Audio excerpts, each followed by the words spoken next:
Welcome to The Explainer. Today, we are going to unlock a completely overlooked everyday superpower in the business world. We're taking something you literally do every single day, answering the phone, and showing you exactly how to transform it from just a mundane task into a massively powerful professional lever. We've pulled some absolutely incredible insights from top-tier communication research for this, and by the end, you're going to view every single ringing phone as a huge opportunity. Ouch. We've all been on the receiving end of a greeting exactly like that, right? It's abrupt, it's totally unprepared, and honestly, it's a visceral punch to a client's confidence. This terrible first impression illustrates something critical before we even really get into our core analysis. A bad greeting can instantly ruin a client relationship before you've even had a chance to help them. So, I have to ask you directly, are you absolutely sure you're answering the phone correctly? And I don't just mean being polite. We're talking about phone skills as a crucial business lever here. This is about your company's reputation, building trust, and driving real customer loyalty from the very first second of audio contact. Here's the game plan for today. First, the stakes of reception. Second, the anatomy of a perfect call. Third, the essential magic phrases. Fourth, handling complex situations. And finally, the tools for success. Let's kick things off with Section 1, the stakes of reception. Now, you might be wondering, why are we even talking about phone calls in an era completely dominated by emails, social media, and chatbots? Well, because the psychological stakes of a live human voice remain incredibly high. The phone is still the ultimate channel for urgent, trust-building communication. Okay, let's dive into this. Have you ever heard of the fourth ring rule? According to communication experts at A3Com, if you want to convey instant reactivity and professionalism, you absolutely must pick up the phone before the fourth ring. Waiting any longer than that subconsciously signals to the caller that their time isn't valued, or even worse, that your business is just totally disorganized. Ultimately, how you handle reception matters because it sets the entire trajectory of the customer relationship. It's that crucial first contact that establishes trust right out of the gate. When you get it right, it allows for an immediate understanding of the caller's needs, which dramatically reduces your resolution time. And the end result? Massively increased satisfaction and overall caller loyalty. Moving right along to Section 2, Anatomy of a Perfect Call. Now that we know exactly what's at stake, let's move to and see how this builds, from the exact moment it rings to the second you hang up. There's actually a precise science to this. Our sources at Ringover and Citizen Call break down a successful call into these 5 chronological phases. You establish initial contact, you identify who the caller is, you qualify what they actually need, you provide the solution, and then you execute a clean sign-off. Listen, if you skip or rush any of these steps, the structural integrity of the entire call just collapses. Let's get to the really good stuff. Section 3, the essential magic phrases. Knowing the steps is great, but how do you actually execute them?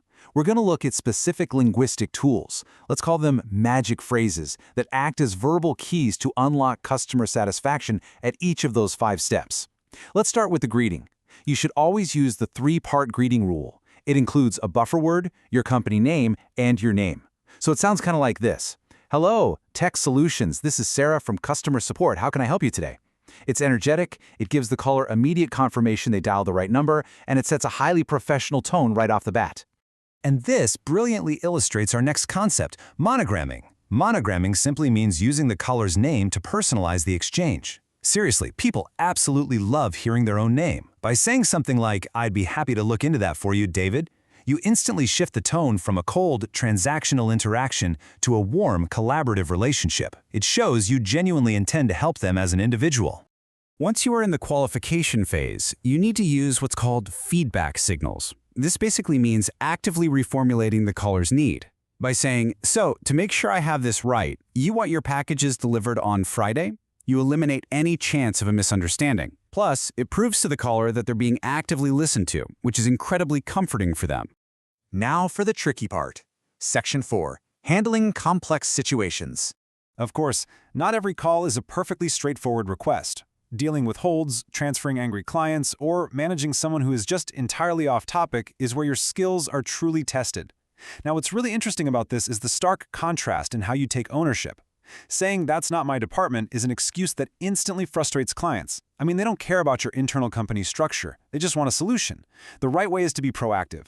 I will connect you with the exact person who handles this. Boom. You become their guide, not a roadblock.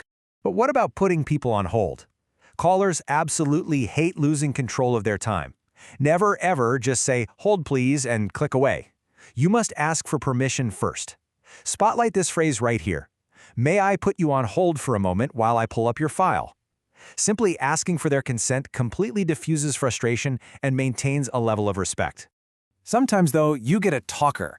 They start telling you all about their weekend fishing trip instead of the software issue they actually called about. To master the conversation, you need to use the redirecting technique. You basically just politely interrupt their tangent with a gentle question related to the call's actual purpose. For example, "Wow, that sounds like an amazing trip. Did you want us to get this software installed before you leave for that?" It smoothly brings them right back to business without being rude. Finally, the sign-off. Listen, you can have a perfect call, but if you ruin the ending, that is exactly what they'll remember. The wrong way is hanging up abruptly or hanging up first. The right way requires thanking the caller, summarizing the action taken, personalizing the goodbye, and waiting for them to disconnect first. That guarantees a lasting, positive impression. Let's look behind the curtain for our final phase. Section 5, Tools for Success. A truly great human touch operates best on a solid foundation. The sources highlight several technological aids that completely supercharge an agent's ability to handle calls. We're talking about voice-over IP software, CRM integrations like Salesforce or HubSpot, interactive voice response to route calls before they even reach you, and even AI voice agents to handle initial qualifications and overflow. Take the soft phone, for instance. It literally transforms your computer into your entire phone system. So the crucial point is that when you combine a soft phone with a CRM integration, the moment the phone rings, the caller's entire history pops up right on your screen. You have the exact context you need to deploy your magic phrases perfectly, use their name instantly, and fully anticipate their needs before you even say hello. Which brings us to the ultimate takeaway. You now have the psychology, the anatomy, the magic phrases, and the tech stack to completely change how you handle the phone. So I leave you with this provocative question to think about the next time you hear that ringtone. Will your next call be just a simple, forgettable conversation or an unforgettable customer experience? Thank you so much for joining me on this Explainer.